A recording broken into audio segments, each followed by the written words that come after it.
Rome, in the 1st century BC, was not a place that rewarded the passive. It was a city of competing ambitions, where political careers could end in exile, and personal enemies could arrange for something far worse.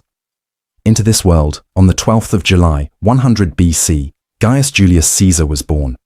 Not to wealth, exactly, but to something arguably more useful, a name. The Julii Caesares traced their lineage to Aeneas, and through him, to Venus herself. Whether anyone believed this in the literal sense is beside the point.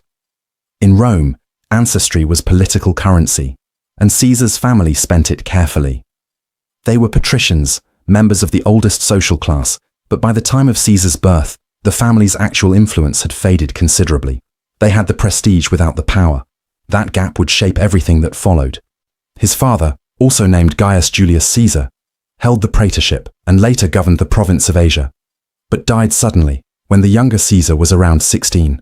It was his mother, Aurelia Cotta, who would leave the more lasting impression. Described by ancient sources as a woman of exceptional intelligence and discipline, she oversaw Caesar's education with the kind of rigor that suggested she understood the stakes. He studied rhetoric, philosophy, and law, the tools of a man who intended to speak in public and survive the experience. Rome in those years was lurching from one crisis to the next. The social war had barely settled before Sulla marched his legions on the city itself, an act so transgressive it had no real precedent. By the time Caesar was in his mid-teens, the Roman constitution had been suspended, and political violence was a governing instrument, and the lists of the proscribed, men condemned and stripped of property, their killers rewarded, were posted publicly in the forum. Power, Caesar could observe, did not reside in tradition alone. It resided in whoever was willing to reach for it and hold it.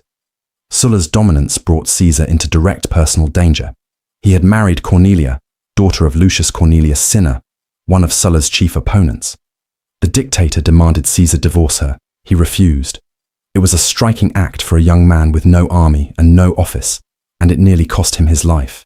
He was stripped of Cornelia's dowry and his priestly appointment as flamen dialis, a religious role that, had he kept it, would have severely constrained his future.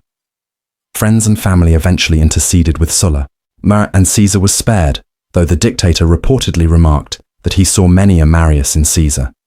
The comment lodged itself in history precisely because of what it implied, that those who knew power recognized something in this young man that had not yet found its full expression.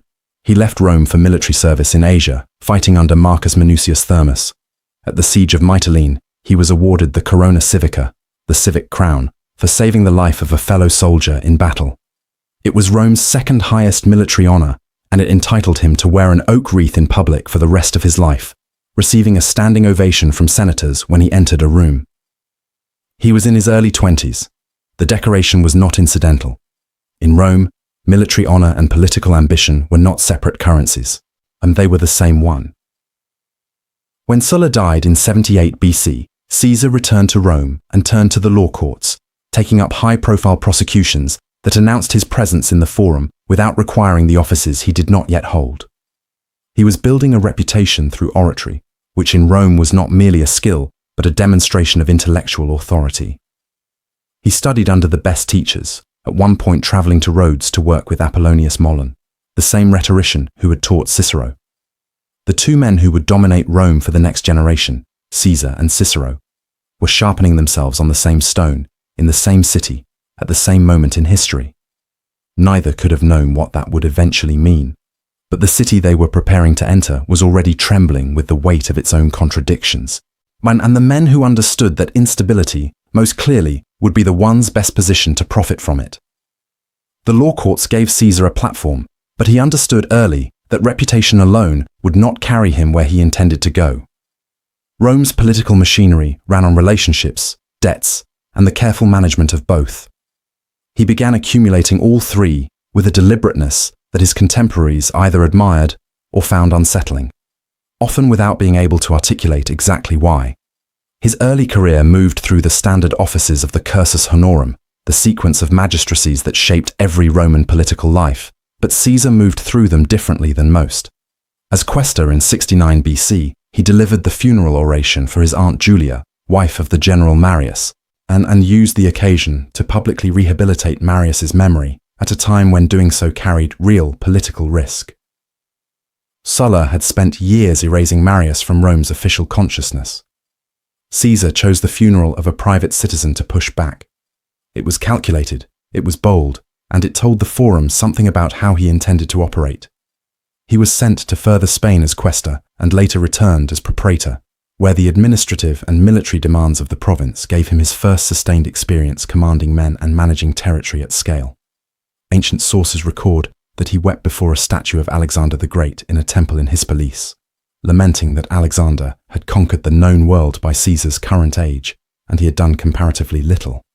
Whether the story is apocryphal or not, it captured something true about his internal tempo. He was always measuring himself against a standard that Rome's conventional career path was not designed to satisfy. Back in Rome, he spent money he did not have with a confidence that bordered on reckless.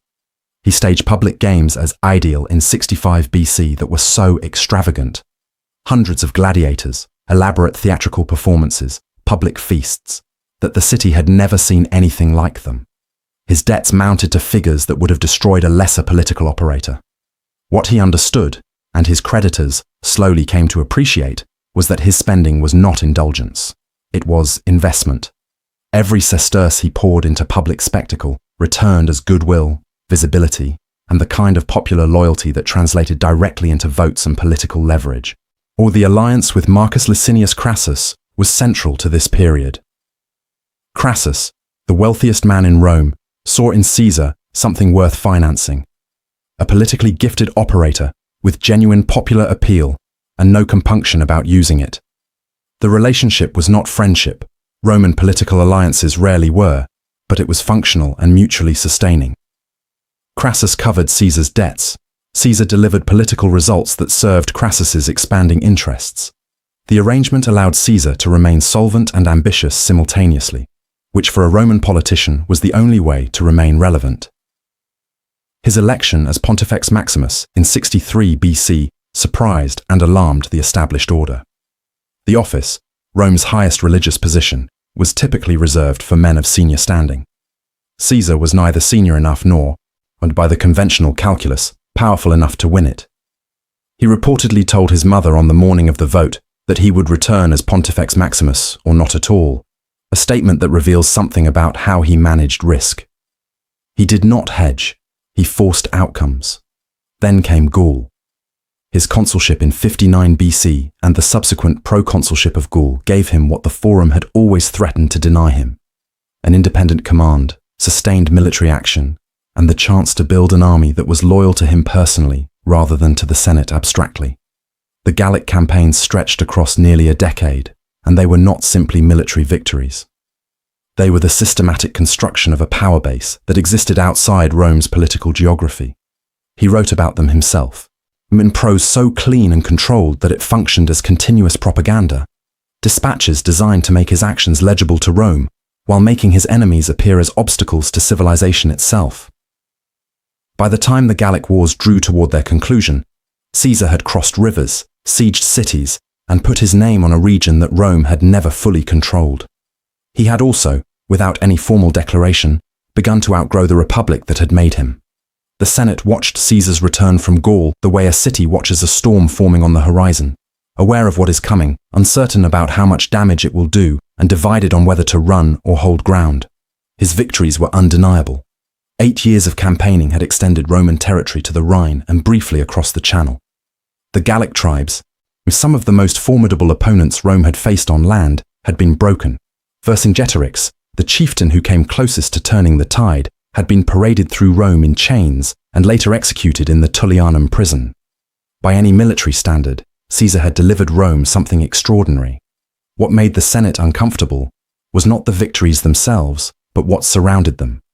Caesar had accumulated, through those years in Gaul, something the Roman constitution was specifically designed to prevent any single man from holding: an army that answered to him, a treasury supplemented by Gallic plunder, a reputation that crossed every social class, and a network of political obligations stretching from the Rhine to the streets of the Subura.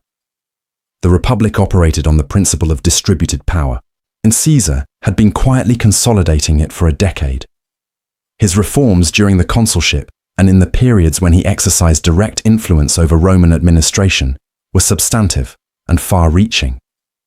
He reorganized the calendar, the Julian calendar that would govern the Western world for over 15 centuries. He expanded the Senate, extended citizenship to populations in Cisalpine Gaul, established colonies for veterans and the urban poor, and overhauled the administration of provincial debt. These were not the actions of a man interested solely in personal aggrandizement. They reflected a genuine diagnosis of the Republic's structural failures and a willingness to act on that diagnosis without waiting for consensus. But reform and power are not easily separated at the scale Caesar was operating, and his opponents understood this even when they could not openly say so. Cato the Younger became the most articulate voice of resistance, not simply a conservative defending tradition, but a man who grasped that the Republic's institutions were being hollowed out even as they remained nominally intact. Cato had watched Caesar's career with the kind of sustained suspicion that comes from actually paying attention, and he repeatedly used the Senate floor and his own considerable moral authority to obstruct, delay, and expose what he believed Caesar was engineering. The two men despised each other with the particular intensity of opponents who understood each other clearly. Cicero occupied a more complicated position, and his relationship with Caesar was neither alliance nor simple enmity. It was an ongoing negotiation between two men who respected each other's intelligence and disagreed about almost everything that mattered. Cicero had defended the Republic against Catiline's conspiracy a decade earlier, and carried that act of preservation as the defining event of his life. He saw in Caesar's consolidating power an echo of everything he had fought against, but he also saw a man too formidable to confront directly without sufficient political support, which by this point was eroding. The triumvirate, Caesar, Pompey, and Crassus, had been the mechanism that allowed Caesar's consulship to function against senatorial resistance. But triumvirates are not stable by nature. Crassus died at Carrhae in 53 BC. His legions destroyed by the Parthians in one of Rome's most catastrophic military defeats. His death removed the third weight from the balance, and what had been a three-way tension became a bilateral one. Pompey, who had once been Rome's greatest general and had aligned with Caesar through the marriage of his daughter Julia to Caesar's family, drifted steadily toward the Senate's faction as Caesar's power grew. Julia's death in 54 BC had severed the personal bond that had kept the alliance emotionally intact. What remained was calculation, and the calculations were pulling in opposite directions. Caesar sat at the apex of Roman life, in a position that had no real precedent and no stable architecture. He had outperformed every expectation the Republic had set for him, and in doing so had made the Republic's existing frameworks insufficient to contain him. The question of what came next was no longer abstract. The Senate's demand arrived in 49 BC with the clarity of an ultimatum. Caesar was to disband his army and return to Rome as a private citizen, or be declared an enemy of the state. The motion was driven by his opponents, principally Pompey, and the conservative faction that had spent years watching Caesar accumulate what they could not legally strip from him while he remained in his province. The demand was, in one sense, constitutionally reasonable. Roman law prohibited a general from bringing his army across the Pomerium, the sacred boundary of the city. In another sense, it was a death warrant dressed in legal language, and a private citizen returning to Rome without his army, and without his immunity from prosecution, would be immediately vulnerable to the prosecutions his enemies had been preparing for years. Caesar understood this with complete clarity. He had spent his career navigating the gap between what Roman law permitted and what Roman power actually required, and he recognized that this particular moment did not offer the kind of middle ground his earlier career had frequently exploited. He sent proposals for compromise. He would disband his army if Pompey disbanded his, a symmetrical arrangement that his opponents rejected because symmetry was not what they wanted. They wanted Caesar diminished and exposed. The negotiation failed because it was never genuinely open. On the night of January 10th, 49 BC, Caesar addressed his 13th legion on the southern bank of the Rubicon, the small river that marked the legal boundary between his province of Cisalpine Gaul and Italy proper. What he said to them in full is not recorded with certainty, but the act that followed required no elaboration. He crossed. The Latin phrase that ancient sources attached to the moment, alea iacta est, the die is cast, may be apocryphal, may have been borrowed from a Greek playwright, may have been added later by writers who understood that history requires its monuments. What is not apocryphal is the crossing itself, and what it meant. A Roman general had marched his army into Italy. The civil war that Rome's political class had been circling for years had begun. Pompey's response revealed the extent to which Caesar's speed had shattered his opponent's assumptions. Rome expected a siege, a gradual advance, time to organize resistance. Caesar moved with a velocity that the Republic's deliberative machinery could not match. Town after town in northern Italy opened its gates without resistance. Pompey, unable to consolidate a defense in the time available, made the decision to withdraw. First to Brundisium, then across the Adriatic to Greece, taking a significant portion of the Senate with him. It was a strategic retreat framed as a tactical regrouping, and it handed Caesar Rome itself without a battle. The war that followed stretched across the Mediterranean world. Caesar fought in Spain, neutralizing Pompey's legions there before they could become a second front. He crossed to Greece and faced Pompey directly at Dyrrhachium, where he suffered one of his rare tactical reverses, his lines broken, and his men pushed back in a way that briefly suggested the campaign might turn. It did not turn. At Pharsalus, in 48 BC, on a plain in Thessaly, the two armies met in the engagement that effectively decided the Roman world. Pompey commanded more men. Caesar commanded men who had spent a decade fighting together in Gaul, who trusted their general with the specific loyalty that comes from shared hardship rather than political allegiance. The battle lasted hours. When it ended, Pompey's forces had collapsed, and Pompey himself had fled. He sailed to Egypt, seeking refuge with the court of Ptolemy XIII, where a young king whose advisors understood that backing the losing side in a Roman civil war was a category of mistake from which kingdoms did not recover. Pompey was killed as he stepped ashore, his head presented to Caesar when Caesar arrived in Alexandria days later. The sources record that Caesar wept or appeared to weep. Whether that was grief for a man who had once been his ally, or the more complicated response of a man who had wanted to win but had not wanted the ending to look like this, is a question the historical record leaves deliberately open.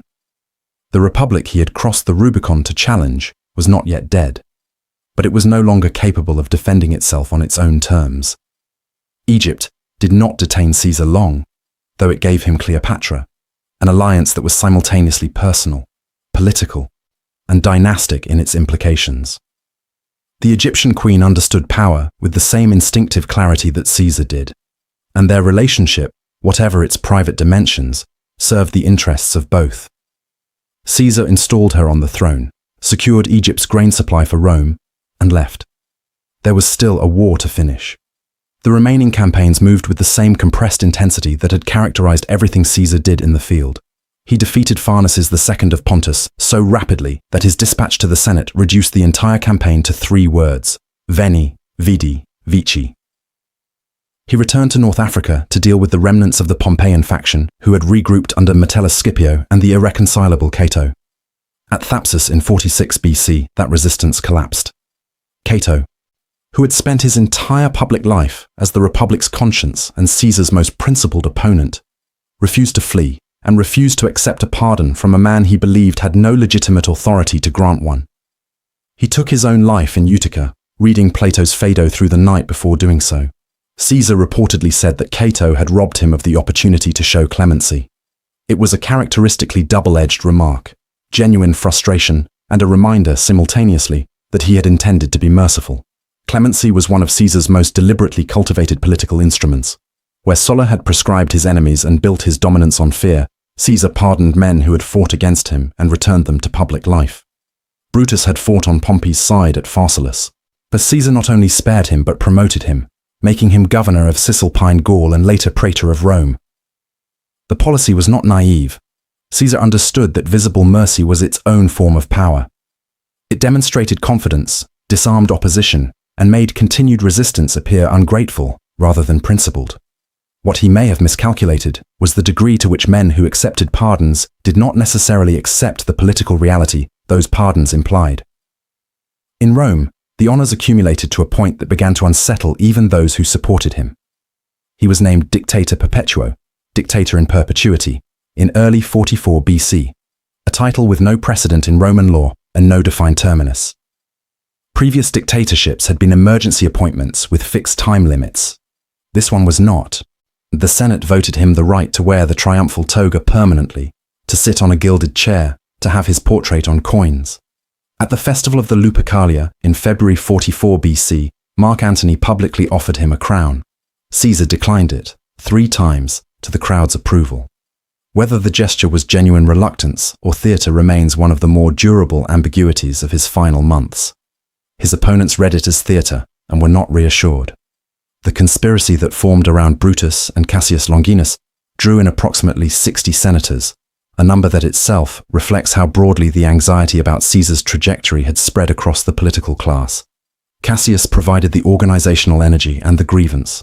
He had expected more from Caesar's patronage than he received. Brutus provided the moral weight that the conspirators understood they needed. An assassination without Brutus risked looking like personal vendetta. With him, it could be framed as an act of republican principle, a self-conscious echo of his ancestor, Lucius Junius Brutus, who had expelled Rome's last king 5 centuries earlier. On the 15th of March, 44 BC, Caesar was stabbed 23 times in the theatre of Pompey, where the Senate was meeting temporarily while their own building was under renovation. The location carried an irony so complete, it seems almost constructed. He fell at the base of Pompey's statue. The man who had crossed the Rubicon, who'd remade the Roman world in less than 2 decades, died on the floor of a building named for the rival he had defeated. The conspirators had planned the assassination with considerable care and almost no thought for what would follow it. They had imagined that removing Caesar would restore the Republic as it had existed before him.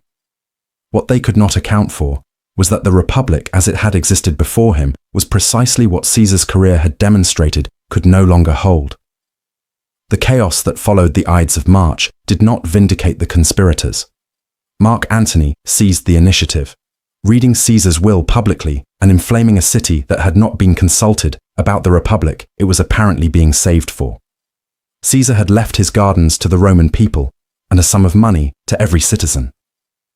The crowd that gathered for his funeral did not behave like a people relieved of tyranny. They burned the building where his body lay and tore through the streets looking for the men who had killed him. Within 3 years, Brutus and Cassius were dead, defeated at Philippi by the forces of Antony and Caesar's adopted heir Octavian. Within 15, Antony himself was gone, and Octavian stood alone as Augustus, the first emperor of Rome. The republic the conspirators had died to preserve had not survived their act of preservation by a single generation. Caesar had not set out to destroy the republic. The historical record suggests something more complicated. A man who understood the republic's structural failures more clearly than most of its defenders, who exploited those failures with extraordinary skill, and who never fully resolved the contradiction between his methods and the system those methods were dismantling. He reformed the calendar, reorganized the provinces, extended citizenship, and accelerated processes of administrative change that the Republic's factional machinery had been unable to produce on its own. The empire that followed him bore his name as a title for 5 centuries. Caesar, Caesar, Tsar. The word traveled through languages and dynasties long after the city that produced him had ceased to be the center of anything. What his life demonstrated, above everything else, was that institutions are only as durable as the consensus that sustains them. Rome's consensus had been fracturing long before Caesar crossed the Rubicon. He simply made that fracture visible and permanent.